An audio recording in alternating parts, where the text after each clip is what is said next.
नमस्कार, मैं हूं जायरा। एपीएन के लोकप्रिय कानूनी प्रोग्राम लीगल हेल्पलाइन में आपका स्वागत है। इसमें हमारे कानूनी विशेषज्ञ रोजमर्रा की जिंदगी की समस्याओं से जुड़े कानूनी मसलों पर आपकी शंकाओं का समाधान करेंगे। आप फोन करके कानूनी राय ले सकते हैं। आज हम आपको कंपनी खोलने के बारे में जानकारी देंगे। आज के दौर में काफी लोग अपनी कंपनी खोलने का सपना पालते हैं, लेकिन कम ही लोग इसमें सफल हो पाते हैं। इसके पीछे वजह यह नहीं कि कंपनी खोलने की प्रक्रिया बहुत सीधी सरल नहीं है, बल्कि वजह यह है कि लोगों को इसके बुनियादी नियम और कानून की जानकारी नहीं होती, जिसकी वजह से उनका अपना कारोबार करने का और उसे बढ़ाने का सपना अधूरा रह जाता है। ऐसे में अगर आप भी अपनी कंपनी खोलना चाहते हैं और पूरी प्रक्रिया जानना चाहते हैं, तो सबसे पहले रजिस्ट्रेशन की प्रक्रिया पूरी करनी पड़ती है। आजकल तो ये प्रक्रिया ऑनलाइन हो जाने से काफी आसानी हो गई है, लेकिन अभी भी किसी प्राइवेट लिमिटेड कंपनी के रजिस्ट्रेशन के लिए 2 सप्ताह का समय लगता है। और भी कई प्रक्रियाएं हैं, इसकी भी जानकारी हम आपको देंगे। तो ये तो थी कुछ बुनियादी जानकारी। विस्तार में आपको जानकारी देंगे हमारे आज के कानूनी विशेषज्ञ अधिवक्ता अभिजीत चट्टोपाध्याय जी। अभिजीत जी आपको कंपनी से जुड़े तमाम कानूनी पहलुओं की जानकारी देंगे। अगर आपका कंपनी खोलने से जुड़ा कोई सवाल है तो आप फोन करके राय ले सकते हैं। हमारा फोन नंबर है 7065013841 8377009636। और लीगल हेल्पलाइन में आज हम बात कर रहे हैं कि अगर आपको अपनी कंपनी खोलनी है तो क्या क्या चीजें आपको ध्यान में रखनी है और क्या क्या नियम बनाए गए हैं भारतीय संविधान के तहत। और हमारे खास अधिवक्ता भी इस वक्त हमारे साथ जुड़ चुके हैं, अभिजीत चट्टोपाध्याय जी। आपका बहुत स्वागत है। और अभिजीत जी, पहला सवाल आपसे ये जानना चाहूंगी कि भारतीय कंपनी अधिनियम के तहत कंपनी की आखिर परिभाषा क्या होती है? Now the Companies Act has been changed and newly constructed and newly introduced in the year 2013. Now, what is the company's incorporation? Company registration क्या होता है, ये हमें जानकारी चाहिए जी। फर्स्ट ऑफ ऑल, कंपनी मतलब है कि एक लीगल एंटिटी, एक लीगल पर्सन। कंपनी बहुत सारी वेज में हम रजिस्टर कर सकते हैं, लेकिन company registration is a must because it's a separate entity, it's a legal entity, and company and an individual is a different person. So that's why we need the company to be incorporated according to law. When a person is trying to start a business, sometimes they don't know how to start. Maybe a proprietorship, maybe a partnership, maybe incorporation under the private company law, public limited law companies, so they don't know what is the actually process to be registered. जी। So we will discuss today some points, some portion, so that people can understand why the company incorporation is necessary and why the company, what are the companies we usually formed. These are the main things. जी। Now, first of all, why you should register the company? The company registered करने से क्या फायदा? जी। Company registered करने से ये फायदा है कि हमारा जो इंडिविजुअली लायबिलिटी होता है वो अलग हो जाता है। Shielding yourself from liability. Company, जैसा कि कंपनी एक इंडिविजुअल लीगल एंटिटी हो गया, तो उसी में कंपनी की लायबिलिटी हमारा ऊपर नहीं आएगा, इंडिविजुअल के ऊपर नहीं आएगा। एक कंपनी की लायबिलिटी अलग से रहेगा। दूसरा सुविधा क्या है कि इनका एक परपेचुअल एग्जिस्टेंस होता है। जैसे कि अगर हम प्रोप्राइटरशिप कर रहे हैं तो मेरा डेथ होने के बाद कंपनी खत्म हो जाता है, लेकिन कंपनी रजिस्ट्रेशन करने से ये फायदा होगा कि वो कंपनी रहेगा जी। मेरा कोई लीगल एड्स हो सकता है, मेरा कोई कंपनी डायरेक्टर्स हो सकता है, शेयर होल्डर्स हो सकता है, वो लोग कंपनी को आगे बढ़ा के लेके जाएगा। और एक सुविधा क्या होगा कि कंपनी की जो मालिकाना जो है, ओनरशिप जो है, वो हम चेंज कर सकते हैं, सेल कर सकते हैं, दूसरे किसी को इनकॉर्पोरेट कर सकते हैं। तो एक कंपनी रजिस्ट्रेशन की ये सारे फायदा है। जी जी। तीसरा जो क्या है, तीसरा फायदा है कि टैक्स एडवांटेज। कंपनी के लिए जो टैक्स हम देते हैं वो इंडिविजुअल के लिए अलग होता है। उसमें एक फायदा है गवर्नमेंट की तरफ से, वो टैक्स एडवांटेज कंपनी रजिस्ट्रेशन के तहत मिलता है। जी और क्या होता है, इसमें एक कंपनी की इमेज बढ़ते हैं। जैसे कि इंडिविजुअली कोई कंपनी हम लोग प्रोप्राइटरशिप कर रहे हैं, लेकिन अगर वो इनकॉर्पोरेटेड कंपनी होता है तो उसमें इमेज भी अलग से बढ़ता है। जी। और फिफ्थ क्या होता है, एबिलिटी टू मैनेज। जैसे कि हम अकेला एक आदमी जो प्रोप्राइटरशिप कंपनी चला रहा है, बिजनेस चला रहा है, उसमें से अगर हम इनकॉर्पोरेशन कर रहे हैं, उसमें से हमारा अलग अलग डायरेक्टर रहेगा, अलग अलग डायरेक्टर की अलग अलग पावर रहेगा। कोई फिनेंस देखेगा, कोई एडमिनिस्ट्रेशन देखेगा, कोई एम्प्लॉयज प्रोविडेंट फंड देखेगा। तो इसमें ये फायदा होगा, कंपनी रजिस्ट्रेशन के तहत हमें हमारा जो रिस्पॉन्सिबिलिटी वो हम लोग डिवाइड कर सकता है। जी बिल्कुल, काफी अहम फायदे होते हैं इस बात के कि आपको कंपनी को रजिस्टर करवाना चाहिए, जो आपने काफी तफसील से बताए भी, और जाहिर तौर पर कहीं ना कहीं हमारे दर्शकों को इससे काफी फायदा पहुंचेगा। लेकिन जी, हम रजिस्टर अगर कंपनी हमें करनी है तो उसको कैसे किया जाए? रजिस्टर्ड कंपनी में क्या करना है, हमें कोई सारी चीज पहले कंपनी को नोमेनक्लेचर क्या होगा। जी कंपनी बहुत किस्म का होता है, जैसा एक पब्लिक लिमिटेड कंपनी होता है, ऐसा प्राइवेट लिमिटेड कंपनी होता है, एक अनलिमिटेड कंपनी होता है, एक वन पर्सन कंपनी होता है, एक सेक्शन 8 कंपनी होता है जो एनजीओ वाला। और जी अभी नया एक कानून आया जो प्रोड्यूसर्स कंपनी होता है। तो मैं पीछे से शुरू करता है, प्रोड्यूसर्स कंपनी क्या होता है जी कि अभी आपने देखे होंगे कृषि आइन के तहत इन्होंने अभी आंदोलन चल रहा है दिल्ली में।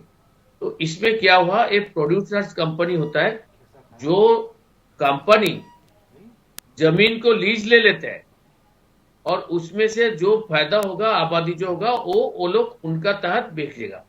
ये प्रोड्यूसर्स कंपनी हो गया। सेक्शन 8 कंपनी क्या हो गया, कभी कभी कोई एनजीओ चलाता है तो वो एनजीओ हम लोग कंपनी के तहत रजिस्टर्ड कर सकते हैं, उसको सेक्शन 8 कंपनी कहा जाता है।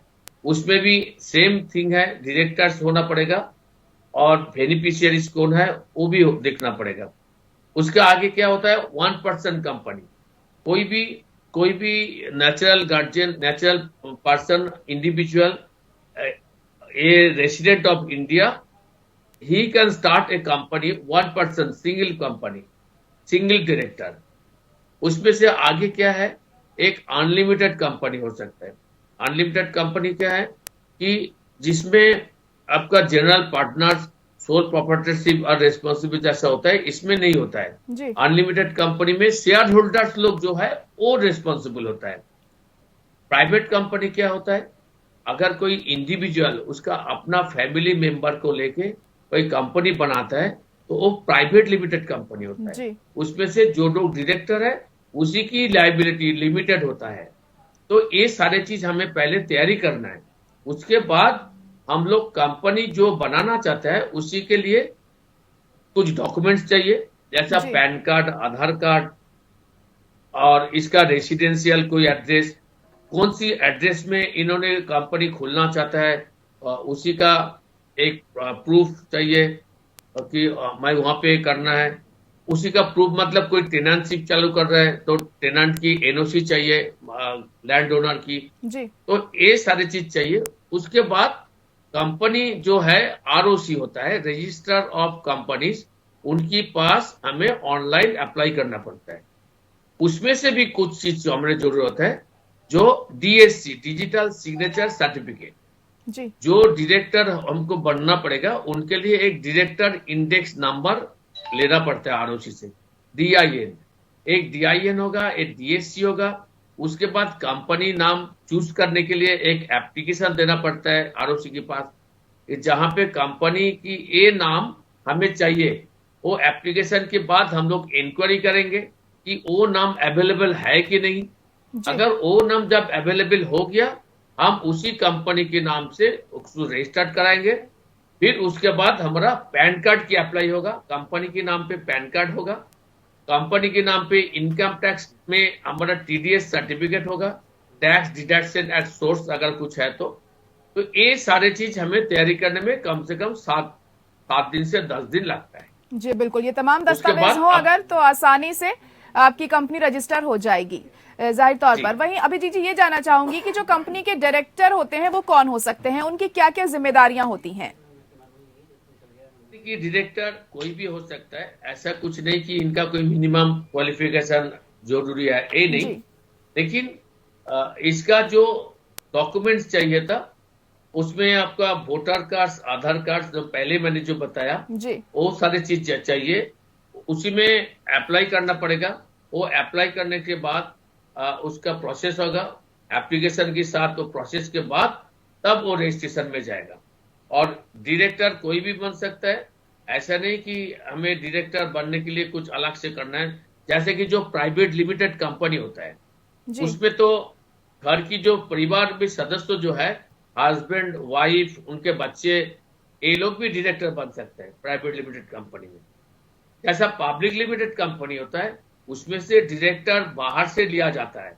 जैसा आप मान लीजिए रिलायंस कंपनी है, जी रिलायंस कंपनी की जो डायरेक्टर है उसमें से तो मुकेश अंबानी जी है ही, जी लेकिन उसका बाहर का भी आदमी है जहां पे वहां पे डायरेक्टर की काम करता है। और डायरेक्टर की भी अलग से पार्क्स मिलता है, फैसिलिटीज मिलता है, सैलरी मिलता है। तो कोई भी डायरेक्टर बन सकता है, लेकिन एक डायरेक्टर को जरूरी है आपका DIN नंबर लेना पड़ेगा, डायरेक्टर इंडेक्स नंबर। उनका DSC होना चाहिए, उनका अपना पैन कार्ड होना चाहिए, उनका अपना परिचय पत्र, आइडेंटिटी कार्ड, चाहे वो आधार कार्ड हो, पासपोर्ट हो, कोई भी हो, एक डॉक्यूमेंट चाहिए ताकि आदमी को वही सही बंदा, वही जी आदमी है, ये पता चले। जी बिल्कुल। और वहीं अगर कंपनी के हम बोर्ड की बात करें तो बोर्ड कैसे बनती है और कौन इसके सदस्य रहते हैं और काम क्या होता है बोर्ड का? जो कंपनी जब रजिस्टर्ड होता है जी उसमें से हमें 2 डॉक्यूमेंट्स बनाना पड़ता है।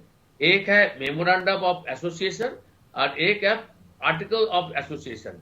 वो आर्टिकल ऑफ एसोसिएशन में ये लिखित में होता है कि कंपनी में कौन कौन डायरेक्टर बनेगा और कौन कौन डायरेक्टर के तहत बोर्ड ऑफ डायरेक्टर्स बना जाएगा। और बोर्ड ऑफ डायरेक्टर्स उसी डायरेक्टर कंपनी की जो है उसी से बना जाएगा। उसके बावजूद कंपनी की कोई एम्प्लॉइज, जैसे कि कोई सेक्रेटरी, हमारा कंपनी सेक्रेटरीज होता है, अभी 2013 की जो नया अमेंडमेंट आया उसमें company secretaries must in A company. जैसा चार्टर्ड अकाउंटेंसी एक है प्रोफेशनल कोर्स, वैसे कंपनी सेक्रेटरीज भी है एक प्रोफेशनल कोर्स। तो उसी के तहत CS एक होना चाहिए। तो उस CS को भी हम बोर्ड ऑफ डायरेक्टर्स में इन्वाइट ही करके रख सकते हैं। तो जो लोग डायरेक्टर है उसी को कंपनी में बोर्ड ऑफ डायरेक्टर्स में रखा जाएगा। और जी जी वो आर्टिकल्स ऑफ एसोसिएशन जो हम लोग देते हैं उसी में सारे के सारे चीज लिखा होता है कि बोर्ड ऑफ डायरेक्टर्स कब कब मिलेगा, कोरम कैसे होगा, कौन सी जिम्मेदारी लेगा, सारी चीज उसमें लिखा रहेगा। जी। वहीं जो कंपनी के रजिस्ट्रार होते हैं उनका क्या रोल होता है इसमें?